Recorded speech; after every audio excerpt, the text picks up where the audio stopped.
At my son's birthday party, my SL pulled me into the hallway and said, "You're not a real mother. You're a placeholder until he figures it out." I smiled, then took a screenshot of her texts asking me for money last year and sent it to her husband, along with her bank statements. When she showed up crying at my door weeks later, I said, "I'm still a mother. You're just a cautionary tale. I'm not Liam's biological mother. His mom, Amanda, died in a car crash when he was 4. I met Gabe a year and a half later. We took things slow, out of respect for Liam and Amanda's memory. But love doesn't always follow a schedule. We got married when Liam was 7. I moved into their house in Eugene, Oregon, and started doing the daily mom stuff. Packing lunches, helping with homework, going to parent-teacher conferences, reading bedtime stories. I never expected to replace Amanda. That wasn't the goal. But I also didn't expect the hate I got from Gabe's sister, Kelsey. Kelsey has always been extra. She's 5 years younger than Gabe and acts like she knows better than everyone. She idolized Amanda, which would be fine if she hadn't used that to make me feel like I was just temporary. Every chance she got, Kelsey would say something slick. At Christmas, "You're brave to try and fill Amanda's shoes." I don't think I could do it. At family dinners, Liam still talks about Amanda like she's the only mom he remembers. Always polite enough to sound innocent. But not really. Gabe told me to ignore her. I tried. I really did. But on Liam's 10th birthday, Kelsey crossed the line. We were hosting a party in our backyard. Nothing huge. Just close family, a few of Liam's friends, neighbors. Pizza, juice boxes, balloons. Gabe was manning the grill. I was setting out the cake when Kelsey tugged on my arm and asked to talk in the hallway. She didn't even wait for the door to close behind us.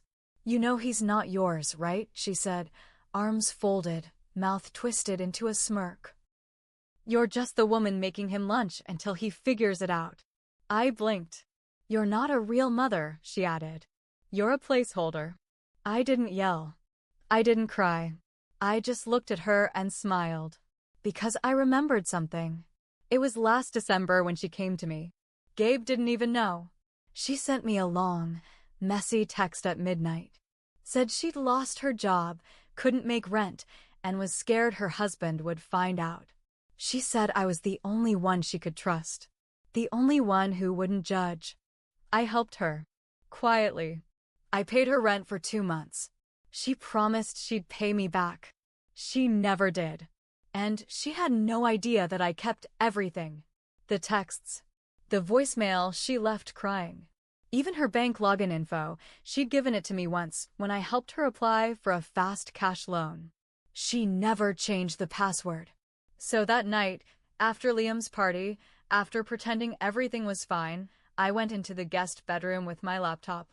I logged in. She wasn't broke back then. Not really. She was shopping. Clothes. Makeup. A spa day. $200 at Sephora. A fancy dinner reservation for 2. I took screenshots of everything. Then I attached them to the old texts she sent me, begging for help. And I sent all of it to her husband. Did I feel bad? No. Because that same woman had just told me to my face that I didn't count. That all the nights I stayed up with a sick Liam didn't mean anything. That the hugs, the tears, the talks, none of it mattered. I didn't hear anything right away. But a couple weeks later, Gabe told me that Kelsey's husband was living at a hotel. Said they were taking a break. Then I got a text from her. Just one word. "Why?" I didn't answer. She tried calling. I blocked her. 3 weeks after the party, there was a knock at the door. I opened it, and there she was. No makeup. Hair in a knot. Red eyes. Like she hadn't slept. She looked around like she expected someone to stop her. Then she said, "You ruined my life." I looked her in the eye and said, "I'm still a mother. You're just a cautionary tale." Then I closed the door. After I shut the door in her face, I expected that to be the end of it. But I should have known Kelsey wouldn't let it go.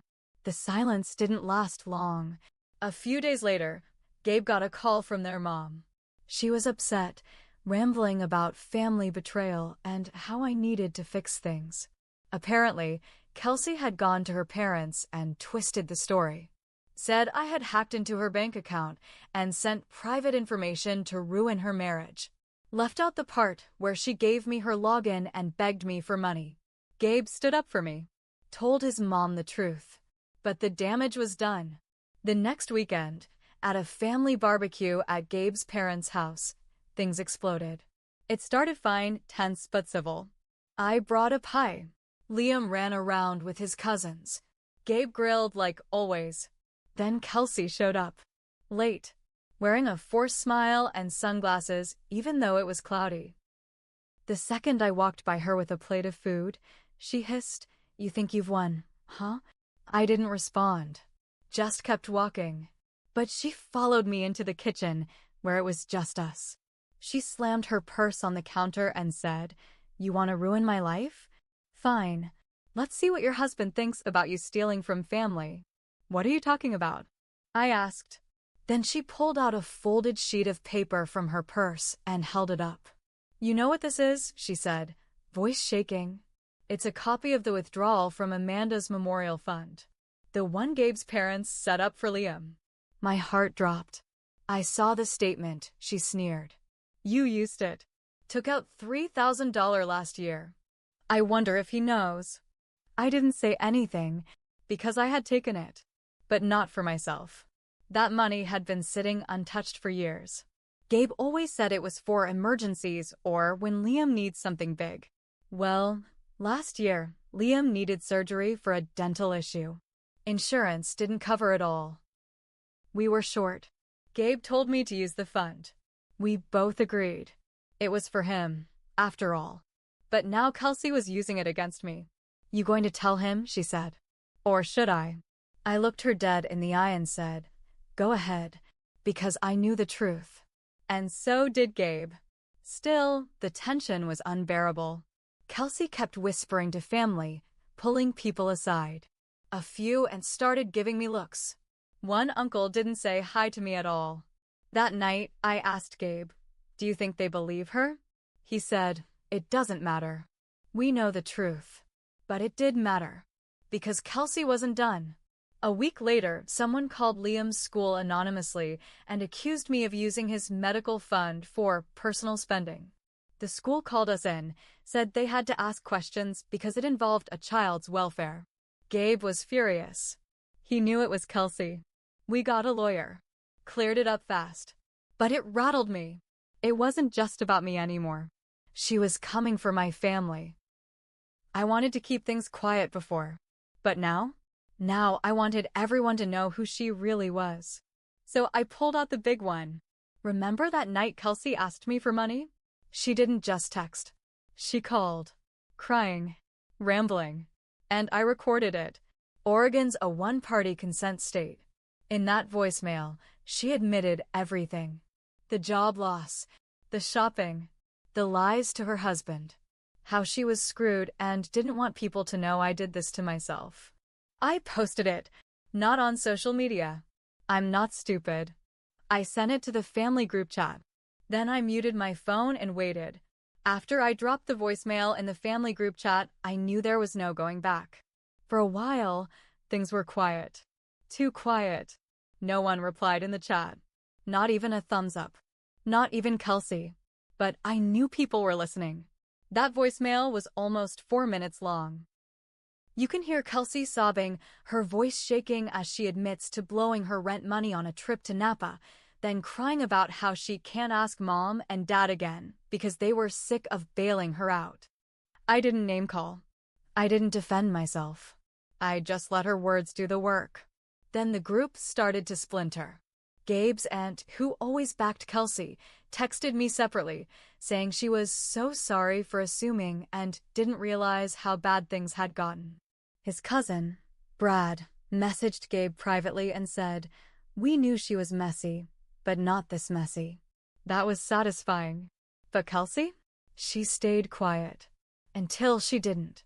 She waited another 2 weeks, just long enough for things to cool down. Then she launched her next move.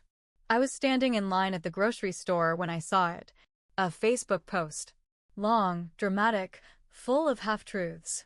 She didn't use my name, but anyone who knew us would know who she meant. She called me a vindictive stepmom and said I was obsessed with taking credit for raising someone else's kid. She claimed I'd stolen private information and weaponized it to hurt a struggling family member. She even hinted that Gabe had no idea what kind of person he married. She included a picture of Amanda and Liam from years ago. Captioned, "Some people will never understand what real motherhood looks like." It went semi-viral in our small-town circles. Her friends shared it. A few of her high school buddies commented things like, "So sorry you're going through this," and "You're such a strong auntie." I was furious. But Gabe? Gabe was done. That night, he drove to her apartment. I stayed home with Liam, but he told me everything after. He didn't yell. He didn't get dramatic. He just handed her a manila folder. Inside? Copies of her spending reports from the memorial fund she used without telling anyone, Amanda's fund. She had touched it, too. Years ago. Bought herself a designer purse and a weekend Airbnb. Left it off the books. Thought no one would ever know. Gabe had found out when we went through the fund statements for Liam's dental bills. He saw the charges. They were buried, but they were there. Backdated. Labeled as family wellness retreat. He never planned to use it against her. But she made it personal. So he gave her the folder and said, "You want to talk about real motherhood? Real mothers don't steal from their dead sister-in-law's fund and lie about it." Then he walked out. She deleted the post the next morning. But the fallout had already started. Her landlord, who happened to be friends with one of Gabe's uncles, started making noise about missed payments. Her ex-husband filed for full custody of their dog, citing emotional instability. People started unfriending her online. One of her friends even messaged me and apologized for believing her. And just when I thought the storm had passed, I got a letter. Not an email, not a text, a real letter. It was from Amanda's mother. She and Gabe had fallen out after Amanda's death. She blamed him for moving on too fast, and we hadn't spoken in years. But this letter? It was kind. She said she saw the Facebook post and the family drama. Said she knew Kelsey could be cruel. Said she'd been watching from a distance. And then she wrote this, "I know you're not Amanda." No one is. But I also know she'd want someone like you with Liam. Someone who fights for him and loves him through the mess. Thank you for protecting him. I cried when I read it. I never needed to be his real mom. But I am his mother. And there's still more to come. Because Kelsey? She's not done yet. She's quiet, but she's planning something. I can feel it. It all came to a head one night in February. 3 months after the Facebook post, after the family had gone silent, after Kelsey vanished from group texts and parties, she came back with one last move. I was picking Liam up from school when I saw her. She was standing by the front gate, pretending to look at her phone, but I knew that stance. I knew the fake coolness. Liam didn't see her. He ran straight to me, like always, backpack bouncing behind him, face full of stories from science class. But I saw her eyes snap up when she saw him hug me. She didn't say anything then. But the next morning, we got a visit from CPS. Child Protective Services. They said they got a call about a concern regarding Liam's living situation. That someone claimed he wasn't being properly cared for, and that there was a history of emotional instability in the home. Gabe and I sat through the whole thing. Questions about our finances, our arguments, our routines. They interviewed Liam separately. They even checked our fridge and cabinets. I was shaking, not out of guilt, but out of rage. This was her last card. And it was disgusting. I knew it was Kelsey. I just didn't know how to prove it. But then Gabe remembered something. Months ago, back when Kelsey called me for help, she had borrowed my old iPad to send an email for a job application. I never wiped it clean after. I pulled it out, charged it up, and there it was. Her email was still logged in. I checked the drafts folder, out of curiosity, not hope, and found it. A draft of an email to CPS. Same wording. Same accusations. She never sent it through email, probably afraid it could be traced. But it was there. We printed it, saved it, sent it to our lawyer. And then we pressed charges for defamation and false reporting. Her own words, typed out months ago, took her down. The authorities called her in. She denied it, but the digital trail didn't lie. They had records of the call to CPS coming from a prepaid phone bought with her card. It was all there. The case didn't go to trial. She took a plea. Community service, mandatory counseling, and a permanent mark on her record. And the worst part for her? Gabe's parents disowned her. After everything came out, after CPS cleared us and saw through the lies, after they saw the full picture, they told her to stay away. You had a brother, Gabe's mom told her over the phone. Now you have a warning. Kelsey left town a week later. Moved in with some distant cousin in Nevada. Cut off all social media. I haven't seen her since. But this story isn't just about revenge. It's about truth. I made mistakes. I should have told Gabe right away about the fund money. I should have never helped her in secret. I thought keeping the peace mattered more than standing my ground. I was wrong. Kelsey made her choices. I made mine. And in the end, the person who wasn't a real mother was the only one standing when the smoke cleared. I tuck Liam in every night. I help with homework. I show up to his games. I cry when he hurts. I laugh when he laughs. No title, no DNA, no cruel woman whispering in the hall can take that away from me. I'm his mother. And she's a lesson. A cautionary tale no one will forget.